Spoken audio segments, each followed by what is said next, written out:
I am so excited to have you on the show, Jennifer. And we first met when I was on your podcast, and I mean, we just share a lot of similarities in the women we speak to, in our messaging, and it was an absolute no-brainer to have you here with me today. So welcome. Thank you so much. I'm so excited to be here. This has become one of my absolute favorite podcasts. So to be a guest on The Real Heal, I'm just thrilled because I think we have the same message, and you and I just connected very easily when you came on my podcast, the Healthy Harmony podcast, and we just had a good time talking. And so that's why I'm looking forward to today. Yeah, it's funny, when I started this podcast, it was honestly, and it still is to this day, it's a way of me connecting with other experts in my field. Some doing very similar work as others that are completely in a different field, but, all on the same mission to help people. I won't even say women, because, I have guests on that help men as well, just live just a healthier life and as holistically as we can, and again, we're not against conventional medicine, but, there are ways that we can go about our health and be a little more proactive, so we don't have to be reactive and turn to the conventional methods. Excuse me. So when we get into it, or before we get into it, let's give the audience a sneak peek of who you are and how you got doing what you're doing, because we all have a story that gets us doing what we're doing today. I feel like every single one of my guests just doesn't wake up one day and say, I'm going to go into the holistic health world. So we all have this story, and it usually starts with ourselves. So tell us your story. It does. Thank you. Yes, and the journey is a long one. I'm a dietitian by profession. I've spent my entire career now, 25 years, in this healthcare and health and wellness space. So I've seen a lot. So I'm a dietitian by profession, have a master's degree in human nutrition, and now I'm a functional medicine certified health coach. And so you put all that together, and you're like, well, she must really have it all together. Like this is what she knows. This is what she does. But that journey has been one of struggle. And I got to a point several years ago where I was just like, okay, what's the deal? What am I missing? I feel like I'm doing everything right, but my body feels off. My body doesn't feel right. When I turn to conventional medicine, the answer is always the same. Well, everything looks okay, or, your thyroid checks out just fine, or you're a busy mom. This can just be expected. And so I started, just kind of digging in, doing some more research. And I found that I was more drawn to a holistic approach. Like, I know how God designed this, and this is a truly like body, mind, and soul. But am I doing a good job of taking care of my body, mind, and soul? So at this point, I was very, very stressed out, trying to run a health and wellness business, trying to raise children, be a good wife, be active in my church and my community, burning the candle at both ends. Yet I'm standing there saying, what's going on with me? Why am I not feeling good? Not even putting two and two together. It wasn't until I decided to go to a functional medicine doctor's office that I really discovered, okay, this is how things should be done. Really addressing, and what I love about functional medicine is that it gets to the root of the problem. It's not using a Band-Aid solution. Hey, here's a medicine to take for whatever you're feeling, but it's truly trying to address the root problem. And so this was almost a full circle moment for me. I was getting the help that I needed, but also I was seeing, okay, this is how people can truly get the help they need. That really inspired me to go formally into functional medicine and do that functional medicine certification program, which I absolutely loved. And so that's why now I'm a functional medicine coach, and I get to really coach people and help them implement that lifestyle that they're looking for to help them feel better. As a result of all of these efforts, someone helping me put two and two together, I feel better. And it's something that I'm continually working on. The struggle doesn't just disappear, right? I mean, I've heard your story. We don't just get it all figured out and then we're fine forevermore. But it's that ongoing journey of, okay, how can I better take care of myself this week? How can I implement some very intentional self-care practices? Where am I getting off track here? So that's just a little bit of my story and what brought me to functional medicine. I love it. And I love how you bring the real side of it, because I'm just like you. There's days, coming even into the end of last year, I woke up one day, I'm like, where did some of these habits come back into my life? Mhm. And it was all in the season of busyness. There was a lot going on. I mean, we're nearing the end, hopefully, of a pandemic at the end of 2021, I guess I should say, not 2020. Forget what year we're in. So 2 years have like been a blur, right? But Chaos. I really feel like, experts like yourself and myself, that like just the real life of a mom, of a business owner, of someone who's trying to navigate this health world ourselves, we're just a little bit ahead of everyone that we help. And I love, like, even when we go through our own struggles, that we just share them, because women, Mhm. this whole perfectionism, I really am on this mission of like, you just show up imperfectly, just start one little thing. You don't have to have it perfect on day one. And there's going to be days like yourself and myself, that we fall off. And Definitely. and fortunately, a lot of times we have others to help pick us back up, or we try to do it ourselves, and having conversations like this definitely help. But I do think that it helps women out there that see these women, see us, like, and we're not on pedestals, we're not perfect, we have our own struggles, but we're constantly trying to put the work in every day, just to tweak here and there where we've fallen off ourselves. So thank you for that, because I do think it helps our listeners, know that we're real women also, and we're Yeah, just. we have our struggles and we're just trying to figure it out. And no one just arrives, I Mhm. mean, no one just figures it all out and then everything is fine forevermore. It's a growth journey. Your health is truly a journey. And it's just important that we keep moving forward. I try to help my clients build that momentum. Let's get the ball moving in the right direction instead of going backwards. How can I help someone feel better? I firmly believe once you start feeling better, it is so Mhm. much easier to make those good, healthy decisions. But when you're stuck in that spiral and you don't feel good, I Mhm. mean, then it's like you're relying on pure determination and willpower. And that only gets you so far. And then Mhm. you feel inadequate. Well, everyone else can do this, but I can't do this. So sometimes we just have to get back to the basics of self care so that we can gain a little bit of momentum and start feeling better. I love it. Yeah. And so I know you help moms like myself with navigating through this world of overwhelm, right? And again, I think it's gotten exponentially worse over the last couple of years. So where do you start? I know you take a mind, body, soul approach, but where do you, in order to get that momentum building, to get them, I always talk about the quick win. Like, a lot of women, we just got to get them started and get them a quick win, and meaning like see some sort of change to help them keep going. And so where do you start when you help your clients? I always start with mindfulness, Mm, listening to your body. mm, And I don't know why this has not been taught to every single practitioner, doctor, coach, dietitian, etc. But women are not good at listening to their own body. That self-awareness is typically not there because mhm, women have been so good at listening to others. They're so kind to others and they listen to their children, their spouse, they listen to their sisters and their friends and their neighbors. They're not taking the time to listen to their self. And I firmly believe the body gives you signals so that you know what you need. But we have become very good at ignoring those signals and not listening. It makes me think of just many, many moons ago when I was doing my graduate work. I lived in another state. I lived in Mississippi and I was traveling home to Alabama to see my family.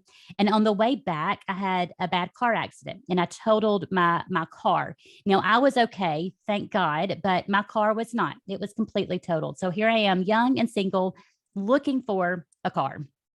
And so I'm looking at used cars and this one particular car I was looking at, I'm all about the aesthetics, right? Let me check out the stereo. How does it look? Does the sunroof work? All of this stuff. But as I'm sitting in this vehicle and I'm looking at the dashboard, I notice there's like this dark spot with a halo around it, like a halo of light around it. And I thought, what in the world is that? And I looked closer and I realized that there was a warning light on the dashboard and they had covered it with a little piece of black tape. How shady is that? mm, But that is a perfect example of what we do as women. We ignore the signals, we ignore the warning lights. And then what does healthcare modern healthcare do? You go in and you might have the courage to say something is off, something's not right. What do? They stick a Band-Aid on it. And so we've got to do things differently, but it really starts with mindfulness and listening to our body. Like, am I making sleep a priority? How much sleep am I getting? How do I feel when I wake up in the morning? Another example of mindfulness is, how do I feel after I eat these certain foods? Just listening to the body, not necessarily making changes right away, but listening first. So just practicing mindfulness. And then what happens, a beautiful shift happens. Once you become mindful, then it's easier to become very intentional. Being mindful of, you know what? Oh my goodness, I've had coffee today and that's it. I haven't had any water. I've got a headache. I feel the brain fog. I just feel really like run down. I feel like I'm crashing from all of that coffee. And then it shifts to being intentional. I need to drink more water. And so it can really be that simple, but I always start with mindfulness, and that leads to being more intentional. I love that. And as you're starting to speak on this topic, there are so many women out there. And again, because they're overwhelmed, and like you said, they're giving to everyone else, and that's the thing, they're crazy busy doing for everyone else and just doing throughout life, that they're just not present in their body. They don't even know how they feel. And they Right. don't even know what they love anymore. Like, I'll speak to women like, what do you like to do? I don't even know. Yes, I get that answer all the Completely, time. Yeah. they've completely detached from their body and like Mhm. their self-care and what they love and all the things. And like, and I love that you just start with that, because I think getting present in our body and just, how do you feel? Like, for instance, a woman comes, I have no energy. How long has it been that you've had? I don't even know. It's been forever. Like they Yeah. can't even pinpoint that day. And it probably wasn't an overnight shift. It was gradual, but Mhm. it's just, I love bringing it back to the body and like just how paying attention to how you feel after like you see, like you said, the sleep and eating certain foods and such. So that's amazing, because you're not even asking them to change anything just yet. The Right. change will Right. come. And that was going to be my next question, to how do we start the process of being mindful to become more intentional? But you Yeah. basically brought it right back and saying that's where you begin. It can be a pretty easy shift, but it's amazing that a lot of these symptoms that we're having as women, we are so busy. We are in survival mode. I had a Mhm. client say, I feel like I'm on high alert. I'm like, that's a good way to put it, high alert at all times. Mhm. But we have become so used to the sluggish feeling toxic. Our body is so very burdened. We don't have the energy. We have headaches. We have brain fog. That has become our norm. Mhm. And as women, we are just so busy taking care of everybody else that all of these little symptoms, it becomes our norm. So Mhm. yes, when you ask a woman, well, how long have you been feeling this way? Well, I think I've always felt this way, or it's been a very long time. So that's where, we really have to emphasize, you have no idea how good your body is designed to feel. Mhm. And so I want a woman to feel better first. So that way we're not white knuckling these health changes. This needs to be natural, organic. It needs to be positive. I love that. It's Love got that. to be positive. And like you were just saying, like our norm is now like headaches and low energy and bloat and constipation and all the things, to the point where a woman, again, she doesn't know how to feel good, but her good is defined as whether or not she has a headache today, whether or not she's Yeah. bloated, whether or not she went to the bathroom today. Like, not even like how, I mean, that's not good. That's like back to baseline, right? Like, we want It you to feel is. good. And so it's just so interesting that, and we normalize things that are common, right? Like, oh, well, all my friends are constipated, or all my friends have headaches, or all my friends Yeah. don't have energy. Just like the libido topic that I talk about, all my friends, or they don't even talk about it, but when they do, oh, my doctor said it was normal, or Right. as part of aging and all the things. And then we just start to accept these things as normal. And women, again, don't even know how to feel, not even good. I mean, great, amazing. That is Yeah. so far out of reach for them, because they just are trying to get through the day without a headache. It's not on their radar. And I think we've really come to accept that it's just quote unquote normal to be on all these prescription meds and all of these over the counter meds. And we don't even understand how that's truly impacting our body, how it's destroying our gut health, and how it's increasing inflammation in the body. And then, of course, you're having trouble losing weight because your body is so very toxic and it is so out of whack and it's just not working efficiently. So, it's incredible, like how we have shifted and we've gotten so far away from the basics of self-care. Doctors do not emphasize this. They really don't ask, how are you sleeping? Are you drinking enough water? Are you eating real foods? But they are really quick to give you a prescription medication for something. And it just breaks my heart as I get clients and they are on, I'm talking such young women, and the list of medications, 10 medications. It hurts my heart because they're not getting any relief from those medications. They're not feeling better. In fact, that has perpetuated this downhill slide with their health. And so things have just gotten worse. Yeah. And, I used to be that doc, that's how I was educated. I was educated to make a diagnosis and put you in a box and slap you with a medication. And, quite honestly, I always say I got probably 45 minutes worth of nutrition education in med school. I think it's changed now, but very little. So at a baseline as a regular OBGYN, I didn't have the tools in my toolbox to talk about nutrition, nor did I have the time. I literally some days had 5 minutes with a patient, right? So we've become conditioned as conventional docs to, and again, I can say this because I was in this world for over 15 years, that I only have literally 5 minutes with you. How do I make you feel like you got the most out of this appointment? And then I spent an hour with you, give you a medication that's going to promise to take your symptoms away. I don't care about getting to the root cause. This is back then because I didn't even know there was such a thing. Right. All I was educated on, the majority of our medical education was pharmacology, like drugs, how they work, interactions, side effects and all the things. Like you're studying all of that so you don't intentionally harm somebody. But that it is so ingrained in us to just prescribe a pill. And if someone were to walk out my door, which a lot of women with low libido did, without a prescription, I felt like I didn't do my job. Yeah. Because she didn't get something that to make her feel better. And, I hear this from so many just, interviewing doctors, on my podcast. And I hear this from doctors and having really good conversations with doctors who have gone from the conventional world into the functional medicine world, the same thing. And when we talk about, conventional medicine and how that's done, we're not talking bad about the individuals. It's a broken system. Everything from medical school all the way, throughout, it's a very broken system. So even if a doctor has just wonderful intentions and they really do try to spend time with the patient, that healthcare administrator is going to really come down on them.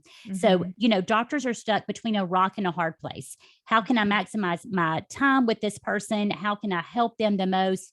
And again, when medical school, the main attention and focus is on the pharmaceutical interventions, the surgical interventions, and that's it as treatments, then we've kind of worked ourselves into a corner.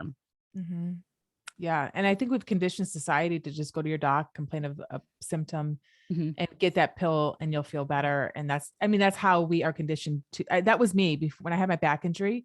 I just, and I was that patient on 10 meds, but some of them were to counteract the side effects of some of them, so before I knew it, I had this palm full of pills for my pain. And then, for what was supposed to be depression, which it wasn't depression, all the things, but then something to help me go to the bathroom and something to help with my nausea and all the things, because I had the side effects from the potent painkillers and everything, so it was this vicious cycle. And I think so many of us, I always say snap out of it. Like that's the only thing I can think of, that I was in this trance for so many years. And I snapped out of it when I was failed by the conventional system myself. And, I was starting to feel like everyone had given up on me. I was hopeless, helpless. And there was this whole world on the other side that I had no idea, this whole functional medicine world. I'm like, what is this world of trying to figure out why I'm feeling like this?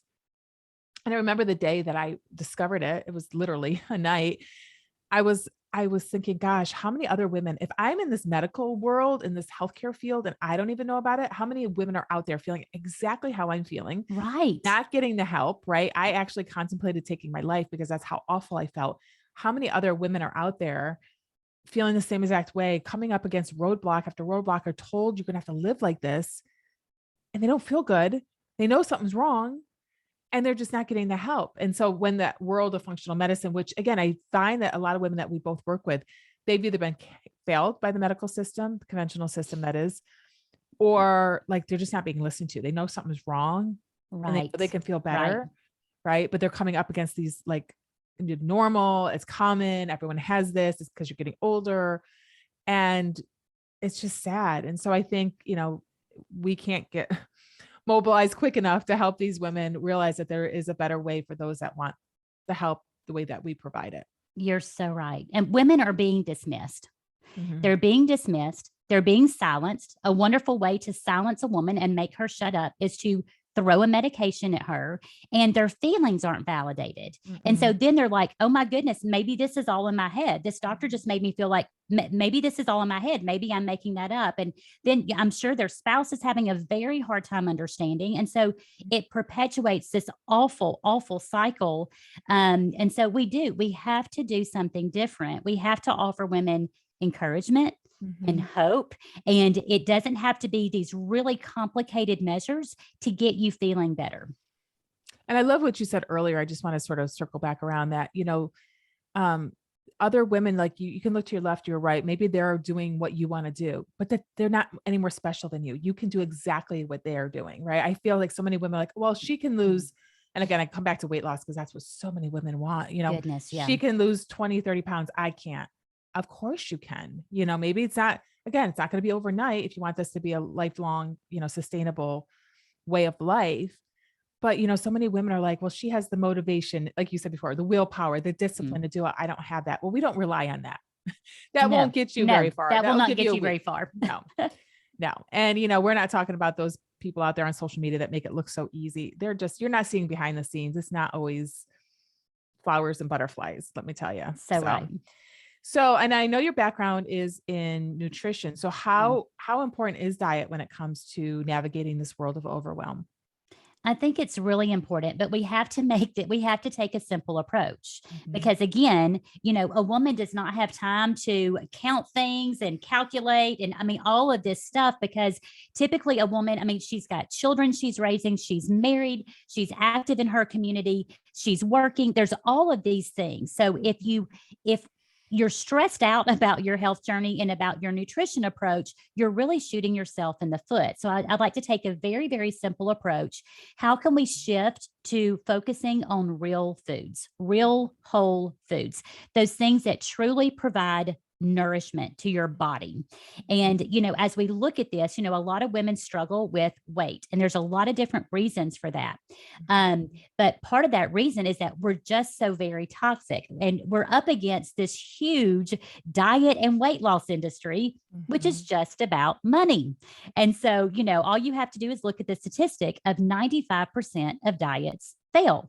So maybe we need to stop these ridiculous diets where you start something and then you stop something and adopt a lifestyle change so we can teach our children about good nutrition. And that is only about real whole foods you easily recognize that really don't need a label. That's avocado, that's chicken, that's broccoli, that's an apple, real whole foods that truly nourish you. And even though a woman might struggle with her weight, the reality is that a vast majority of us, we're undernourished. We are very nutrient deficient. We're not getting the key nutrients that we need for our body to work efficiently and for us to feel good. So it's important we take that very simple nutrition approach, and it needs to be a positive approach. It's got to be positive. If it's this mentality of, oh my goodness, I can't have that ever again, you cannot sustain that. So we've got to make that shift and say, okay, I'm not going to necessarily go into this with a restrictive subtraction mindset. Here's everything I have to eliminate. I'm going to focus on what I need to add. I need to add in some more vegetables. I need to add in some more fruit. What do I add in versus everything I need to subtract? Because that mindset shift is so very, very important for success. I love that. And, I came from the world of a chronic dieting household. So I was raised to think I had to diet my whole life because I was genetically supposed to be a big girl, quote unquote. And after I broke my back, I fell into the bodybuilding world, which it taught me lessons. But one thing it also taught me was food obsession. When you're counting Oh, yeah. macros and you're overdoing cardio and your body is so depleted, you become, number one, some thoughts that go through your head of like pinching, like literally like very little skin and thinking you're fat, like this mental, it's awful. And not only that, I became very possessive of my food. I had my own drawer. And if I was like rage if someone got in my drawer because I was so undernourished. Mhm. And then like just becoming obsessed with, like you said, like when you start cutting out food or like saying this is bad, this is good, as far as whole foods, then you become obsessed with wanting the things that you can't have. Exactly. You wake up thinking about it, you go to bed thinking about it, you think about it all day long. And I just became that person that just wanted volume, however volume looked. Like my brain was like, the more it looks like I have food, even though it's like jello. I had to think back. It taught me a lot of lessons, but it taught me how so many women go about nutrition nowadays, as far as like trying to lose weight. And it's like they're chronically, like you said, undernourished, but like calorie deficient. They're like cutting Yes. calories so much in an effort to lose weight or overdoing exercise. And it's just not sustainable. And mentally it's draining. It's draining. It really is. And then you constantly feel like you're not enough. Mhm. It's that constant feeling for a woman. I have failed. Everyone else can do this. I can't do this. And then you have the guilt and the shame that comes about. And I really believe it's that guilt and shame that holds you back more than anything else. And Mhm. you and I are both moms. I've got a 17-year-old daughter, a 15-year-old son now. And, someone has got to teach them about nutrition. And the Mhm. reality is that a lot of these kids are growing up with no education on nutrition. No Mhm. one else is going to teach them. That has to be done in the home. But when mama is constantly on a diet and counting calories and saying, oh my goodness, you can have this, but I can't have this. I'm so hungry. I wish I could have that. That whole mentality is a very, very negative atmosphere. And a lot of my clients a lot of their mentality has been shaped by their moms, who is always on a diet or always commenting about their weight. And again, food becomes very negative, Mhm. not positive. And so we have got to shift into food being a very positive experience, because food, after all, in the functional medicine approach, food is fuel. Food is information. It tells your body what to do, what it needs to do. Mhm. Food is medicine. It can literally heal you. Food is also connection. We can't Mhm. forget that. Food does need to be fun. It needs to be positive. It needs to be a good, rewarding experience, and not, I've got to eat this lettuce and I can't have anything on it because that's all I can have because that's what so and so told me to eat. Mhm. It needs to be positive. Mhm. I totally agree. And I love the social aspect about it. And it's interesting how that was one of the things when I was in that phase of my life that was like, well, you can still be social without food. And that's true. You can be, but like dinner time is a time, I don't know. That's where we all come together. My Mhm. husband's off to work early in the morning. The kids are, like and they're generally we don't have lunch together because they're at school. So dinner is the time we all come together, eat and talk about our days. And so it does become very social. It does become part of our ritual in this family. So I kind of beg to differ. Yeah, we all definitely. like good food, and it doesn't have, it's all whole food. It's just Yeah. my days of pouring out of a package with that sauce that you like put in a pan and but those, I was that mom in the past when I was that busy OBGYN and Sure. didn't know how else to feed my kids. And so it's just really interesting. And it's so interesting now that my kids are like, my daughter just doesn't like anything like soda. She doesn't like fizzy things. And like, I think other kids think they're so bizarre of like, you don't like soda? Who are you? Or pop. I remember the first time we were going through a grocery store. This was years ago. And my kids, they were walking around with samples of Pop Tarts. And my kids are like, Mom, what's a Pop Tart? Now, meanwhile, they're like 7, 8 years old. Yeah.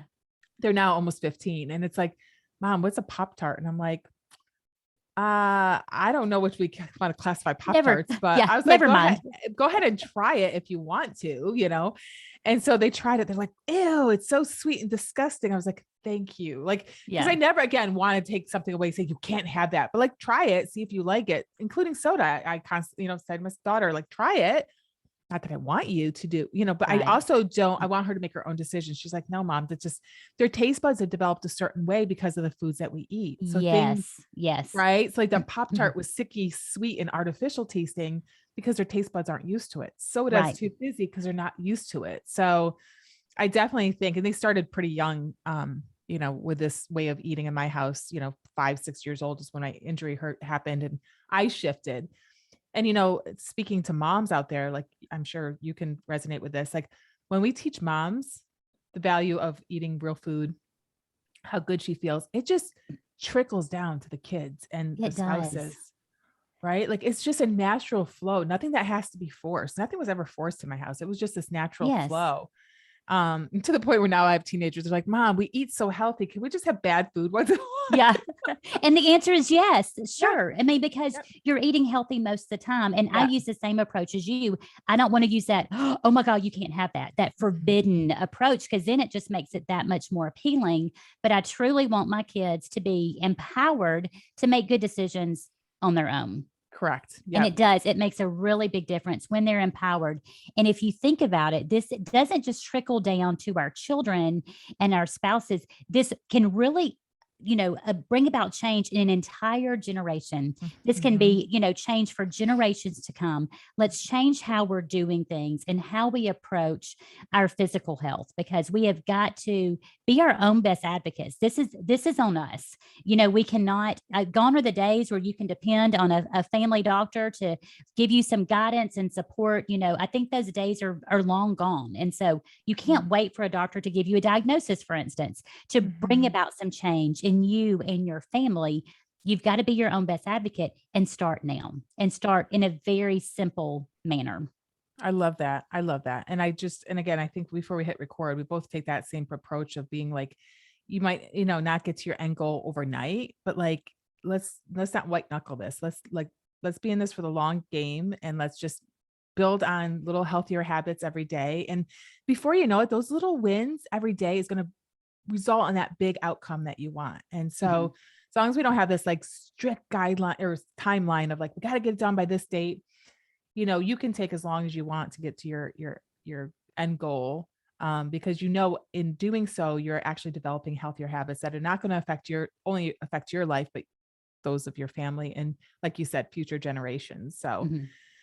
and I know you're a big believer in self-compassion. Can you tell me a little bit more about this? Because I think my audience needs to hear this from someone besides me. Again, it comes back to, excuse me, a woman's nature. And I think most of us we're kind and we're compassionate to others. We're not kind and compassionate to ourselves. We are very rough on ourselves. We hold extremely high, unrealistic expectations. We expect ourselves to do it all, to be all things for all people, and to be, available at all times. And we cannot sustain that. Mm-mm. And so at some point we have, and, often when a woman is starting a health journey, she's looking back and she's realizing how much she has, quote unquote, messed up. Mhm. And she feels so guilty and so ashamed. And again, I firmly believe that guilt and that shame keeps you rooted in place and keeps you from moving forward. So at some point, we have got to practice some self compassion and say, you know what? I can't go back to yesterday, last week, last month, last year. It's not possible. I can't hit the rewind button, but I can do something different now. I'm going to show myself some compassion. I'm going to show myself some grace. I'm going to forgive myself. Mhm. Yes, I've messed up. Yes, I've used the wrong approach. Yes, I've ignored, my self-care, but that's in the past. I'm going to forgive myself. And so I think it's important we go through almost like a forgiveness journey and show Mhm. ourselves some grace and say, you know what? I'm just going to start simply. I'm going to be more mindful. I'm going to listen to my body. I'm going to recognize that I really can't do it all. Mhm. I don't care what the media tells me or what the influencers tell me. You can be it all. You can do it all. Nope, I can't. Mhm. And it's time for me to take care of myself. And then I'm even better equipped to take care of others in my life. We've got to stop this whole concept of burning the candle at both ends and then being shocked when we reach that point of extreme burnout and overwhelm. We've just got to be kind to ourselves. I love that. And I think the other thing is like women, we're so conditioned to feel like a failure when we don't do it all, or a failure if we ask for help. And that's not the case. Like you said, we can think we're Superwoman or Wonder Woman, but at the end of the day, you just fall into bed exhausted, overwhelmed, probably a little resentful that you had to do it all, quote unquote, had. Yeah. And, when there's several people around you willing to help, you just have to ask. You have to communicate what you need help with, right? So I love that. And we're definitely on the same page when it comes to that. So we just need to share this message a little bit more for women that, you don't have to do it all. You Have a don't. little grace on yourself. And It's okay to say no. I just remember a counselor saying no is a complete sentence. You don't have to say why. If someone asks you to do something, you don't have to say, well, I can't because of this and this and this and this. Or even worse, saying yes because, you feel like you're the only one who can do that. Nope. It's okay to say no. It's okay to set boundaries and say, you know what, this is not good for me right now, and back away. And I think so much of this too, so much of self-compassion is really understanding how stress affects the body. And it's interesting to me that, and this is what I'm very guilty of, is not understanding how I interpret stress, not fully understanding how I mishandle stress, mismanage stress.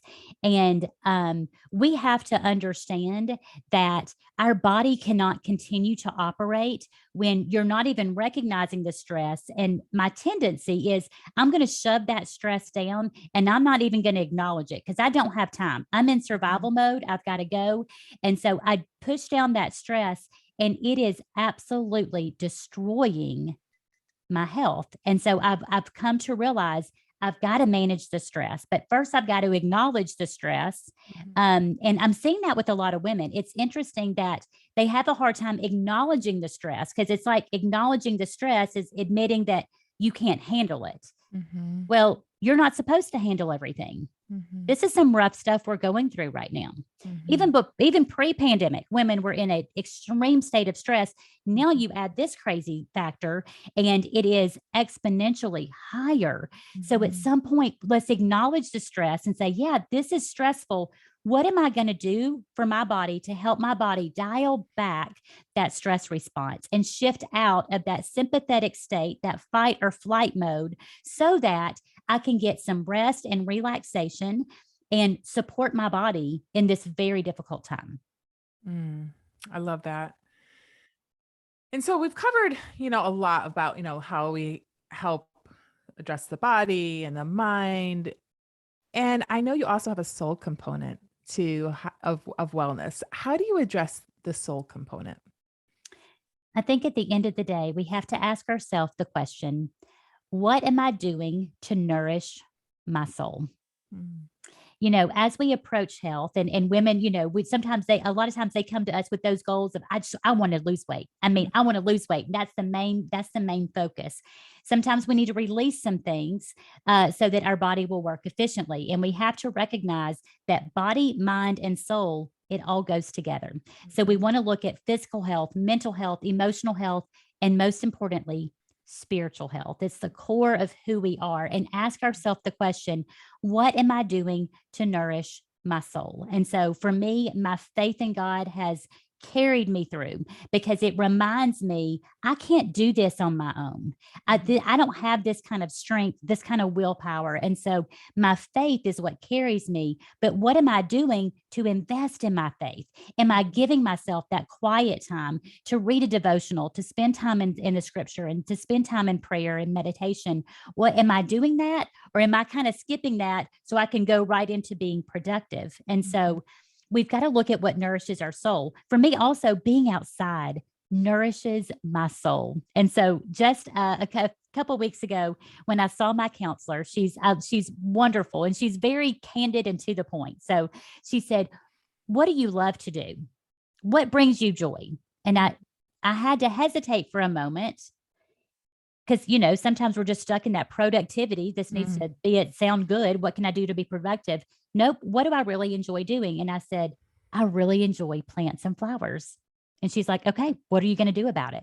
And so this time of year, spring is here, and you can often find me if I go missing, Dr. Renee, you just send out the search parties to the local nurseries and garden centers. And I'm probably just wandering around with the plants and the flowers and looking and enjoying, but being outside, being around nature, that is something else that nourishes my soul, because I just see my creator in that. And so we have to ask ourselves that question and then do something about it. Give ourselves some downtime, some relaxation time, do something to nourish our soul. We cannot forget that component.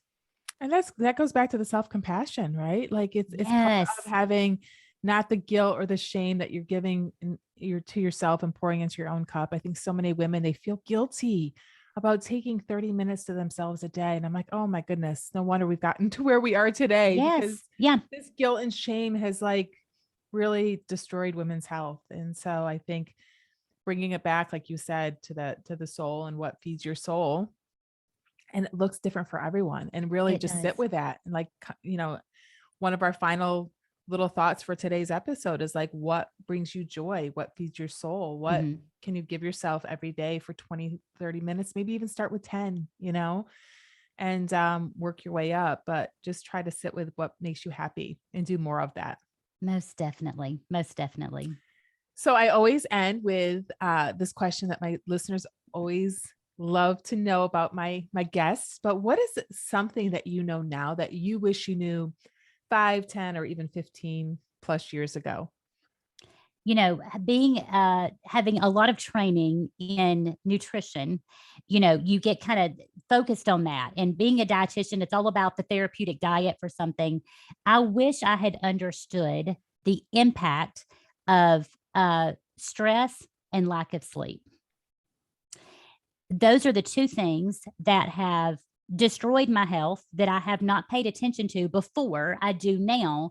But I think years of not even recognizing the stress and how it was destroying me from the inside, Mhm. not dealing with the stress, shoving it down and not dealing with it, and then not recognizing the fact that my body needs sleep. That is when my body heals, it restores, it detoxifies. And so, not paying attention to the sleep and the stress component. And those two go very closely together. And I wish I had known that.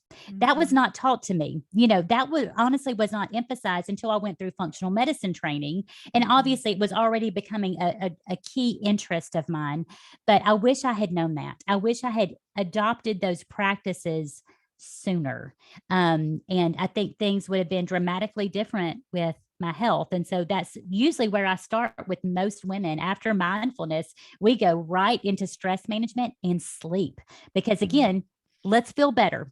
We can make a lot better choices when we feel good. So I wish I had recognized that a long time ago. Yeah, and for all my ladies out there wanting to lose weight, because again, that's what most women come to us with. But Yep. like you said, the mindfulness component, and then followed by the stress and sleep. If we get those all dialed in the beginning, it's going to make the end, which is the weight loss effort, so much easier, because your body's not going to be fighting you. Like, you've managed the things that are preventing you from losing that weight.